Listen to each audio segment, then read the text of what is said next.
Hi, welcome to VCC TV. Today we have with us Mr. Aashish Kalra, Chairman of Cambridge Technology Enterprises, to discuss about the future plans of the company and the role that company is to play in India's digital age. Welcome to the show, sir. Hello, Ishan. Pleasure. Thank you. Let's start with talking about big data and cloud industry. How has India taken to that industry? Let's speak about big data and cloud globally and what it means and how it's going to impact the world as we see it. You know, these are big buzzwords. Big data really is about taking all the data available to you. So if you took a manufacturing chain, you would have data all the way from getting the goods from the manufacturers, the machines at the manufacturing plants, moving them on trucks. All this data is available down to the point of sale. Then you have data from the point of sale. Then you have data from Facebook, from Twitter, from your social feeds. Number one, what data are you capturing? Are you actually capturing all of it? Are you not capturing some of it? Then what you've captured, how are you utilizing it? So a lot of people capture only some of the data, and that data is captured in silos. So you are very transactional oriented today, right? So you might have point of sale data, you know how many soaps are selling, but you have no idea in that zip code if there's a transformational shift from towards organic or towards lavender, right? And you have no idea how to move that information down your supply chain, right? So that's one part. How do you move from transactional to relationship? The second thing is what we call real-time decision making. By you having your servers in one place, information is clustered around the people who have it. Yes, sometimes they have access and you can give them. Cloud is really on-time, on-demand information, right? So what are the applications you put on it? What's the decision making? So that's the global context of what we are trying to solve. So the first part is you need to capture the data and put it in databases that can handle that volume of data. This is not your traditional Oracle, etc. So you have things like Redshift, you have Hadoop, you know. The second part is how do you analyze it? Today the world analyzes it by brute force. You have Palantir, you have Mu Sigma, you have an army of people. So yes, India benefits from that. Tomorrow we are convinced that the world will analyze large parts of this data with artificial intelligence. So you have things like Watson from IBM, right? So, and once you get to that point, the way we deal with information, the way the world works transforms itself, right? It no longer is transactional, it's relationship. Then you come to examples where new pathways are built. They're not intuitive. And that's where Watson comes in, right? So there's many applications. So let me pause there. And I think that at the initial stages, to answer your question, India is going to get a lot of work because there's what we call lift and shift. The data has to be moved. India is going to get a lot of work because a lot of this information has to be analyzed manually. But in the future, I believe, just like we went from landline to cell phone and it was a jump we did, Indian companies can make that jump too, because they are behind on the information technology. They don't have the legacy environment, so they can probably do this. Now we've talked about big data and the world stage. CTE, Cambridge Technology Enterprises, is a world leader in data innovation and big data analytics. So now what we see in India is more of a segmentation of the markets. There are a few large players and then there are small players. What is your target base in India and how do you plan to expand it? Let me start by saying this. Thank you for your kind words. We are a very small company. We've just started our journey. It's only been since the 1st of January. You know, we've put this business plan in place and we've looking to build a company which is a US-centric business, right? We have teams in India, but by and large we service global 500 companies, mostly out of the US. And we are not everything to everyone. We are very selective about our customers. It's a young space, it's an innovative space. We want to be innovative. What we are looking at is finding the right clients in each vertical we want to be a part of. For example, in life sciences, we're working with one of the largest companies in the world that's the leader in animal health. Because the next generation of genetics is all about plants and animals. So we are building innovative systems for them on how they research, how they go to market, what's the market research, how it translates back to the research and production. We are looking at the energy space on how do we conserve energy, how do we take utility bills of large corporations or large buildings and help reduce them, right? So we're working with the leader in that market space. So in each vertical, we want to take one or two clients, we want to build innovative solutions with them and bring it to the cutting edge and then figure out how do you scale those, how do you productize those. So today we are extremely selective. We are not trying to build a bulk business in saying we'll have an army of 10,000 people who will be doing shifting data, right? We are saying we'll be very selective. We'll grow from our current strength of roughly 250 to 1,000 plus people next year.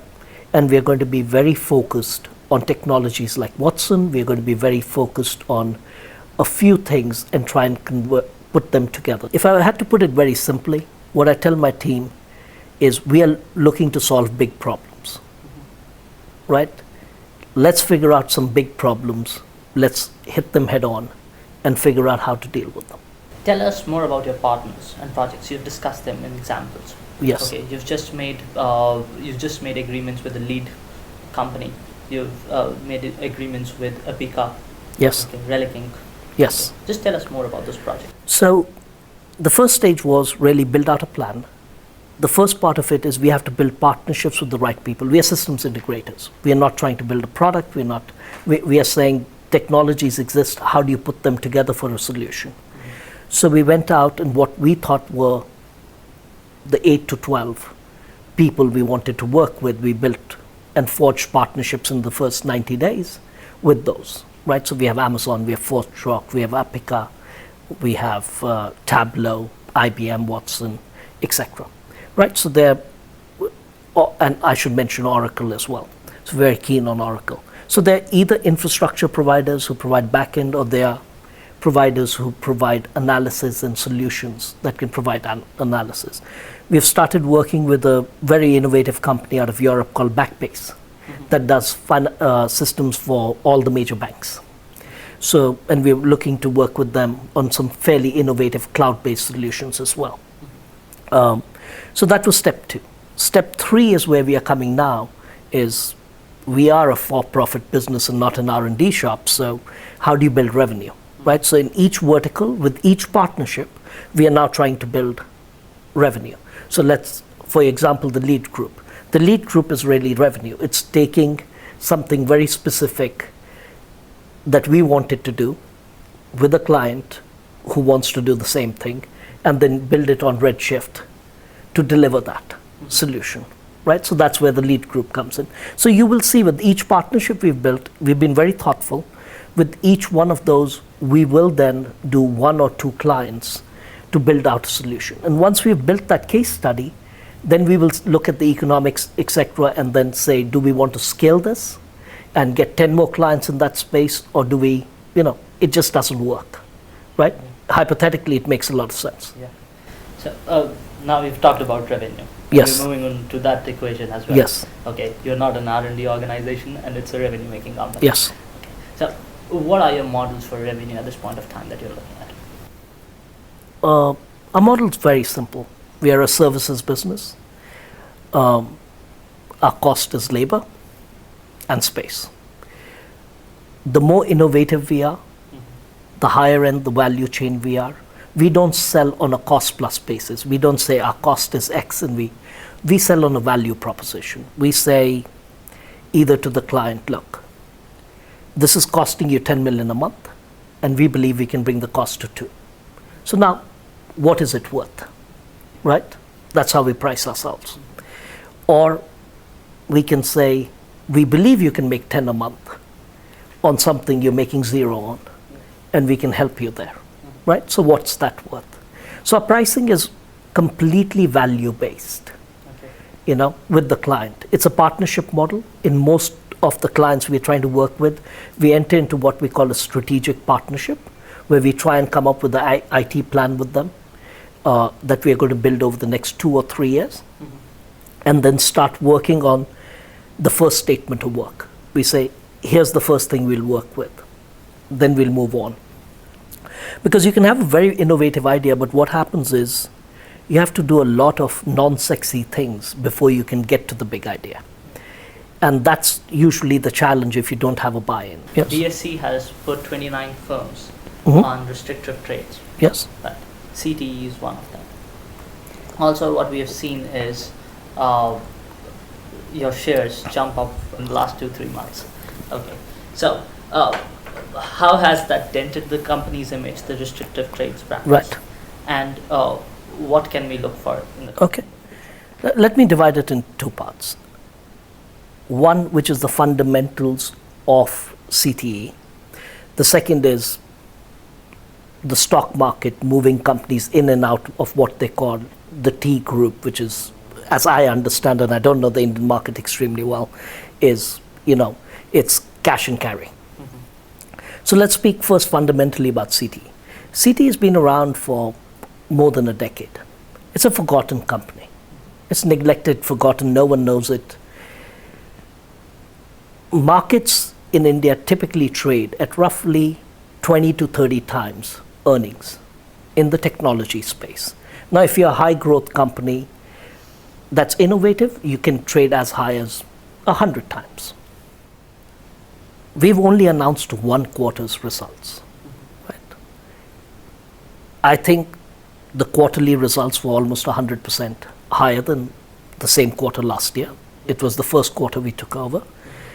And the profits were up 150%. Now, it sounds very good, but we started from such a small base. I think anything is good. Hopefully, the next quarters look similar. As I've always said, it will take us 2 years to build this plan out. I've always said that for this company to be cost effective, for us to have efficiencies of scale, you have to be somewhere between 25 and 35 million in revenue. Otherwise, you're subscale. Right? So you put all of that together, I think you can determine what a fair value of the company should be, might be. I am actually very happy we are in the tea category, because if our volumes are increasing in tea, that means there's fundamental demand. People are just not day trading the stock. These are real investors who, for whatever reason, are doing their research, are hearing about the company, and trying to make an investment, right? They're understanding that there is the potential here of maybe the next Mu Sigma. We have at the same time, investors like Ray Lane. Ray Lane is one of the better known investors in the world. He is chairman of Kleiner Perkins. Now, if someone like him can take a 2 or 3% stake in the business, we must be doing something right. Let's talk about CTE's investment plan in the coming quarter. And how can we look at the company in the next 5 years? What route are you going to take? So our investment plans so far have been really focused on our competencies and our centers of excellence. So we've set up one in the US. We've set up one in Hyderabad as well. We have also a satellite office in Bangalore. So far, we've committed a little over $1 million. And as time moves on and our cash flow improves, I think we'll invest close to $5 million in that. And that's our main focus, is really improving the skill set. We spend a lot on education of our employees. We are very selective in whom we hire. We are fortunate that the people with the company have been staying with the company and have been one of the few places they've been promoted internally for almost a decade. We want to keep that ethos and culture. Let's break the 5-year question into 3 parts. First is the 1-year question.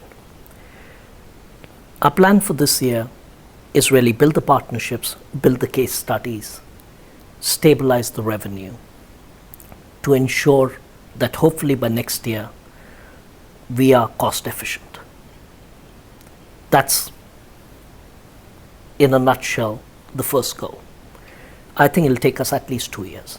Might take us 3, but hopefully 2 years. At that point, we look at scale. We will then say, of the 12 verticals we are in, what are the 4 that work? What are the 4 that are scalable? What are the businesses that are scalable in that? And internally, to make ourselves more cost effective and faster to market, we will start automating as much of the process we can for ourselves. So that then gets you to the 5-year point. I think somewhere along the way, this market will no longer be nascent. It's a very nascent market. Yeah. It will become mainstream. I think 3 years down the road, it will be mainstream. And once it's mainstream, the company will have an inflection point to decide, does it remain on the cutting edge or does it become mainstream as well? I think that question is something we'll decide when we get to that point. Okay. So now we've talked about all the basics of the company. You're looking at expanding, you're looking at more operations. What are your hiring plans for the year? As I mentioned, we hope by next year to be at 1,000 people, over the next 2 years. So those are aggressive hiring plans. We think 25% of that will be in the US, Okay. 75% will be in India. Of that 75%, we are trying to, I'm not sure we'll succeed, more than 50% will be in Hyderabad. Okay. We are trying to consolidate in Hyderabad, But if we can't find the right talent, we have offices in Bangalore and Chennai, etc., to ensure we can find the right people. Okay. Now the last question. Yes. Okay. You've been a PE investor in India, an active PE investor in India. Yes. Okay. One of the first few, Yes. I would say. Right. And you've seen the PE space evolving. Yes. Okay. What do you think about the space at this point of time? We haven't actively invested anyone else's money in India in a fairly long time. It's been almost 5 years. We've invested our own money in India, but very selectively. I think earlier we were speaking, we were early investors and the founding investors of PropTiger, right? That was in the real estate space. We liked the space, we liked the team, we like working with them, we are building a company that is both India and Africa that's very innovative in distributed energy. So where you have no grid or you have an unstable grid, it provides you energy solutions. It's doing it first for the telecom industry. So we are at a growth path of getting 1,000 towers in India where we provide the power management system and we take it over. We are doing a similar size in Africa. It's called Cambridge Energy. Then obviously there's Cambridge Technology. But for the first time, I'm seeing people in India willing to be entrepreneurs. It's the similar thing I saw in the late 90s in America when I was there. People earlier wanted to work for McKinsey and Goldman. Suddenly it was cool to start your own company or to work for Amazon or a Flipkart. That's happening in India. And that changes everything. Because the values that get created, the innovation that gets created is mind-boggling. So for the next decade, that's where we want to participate.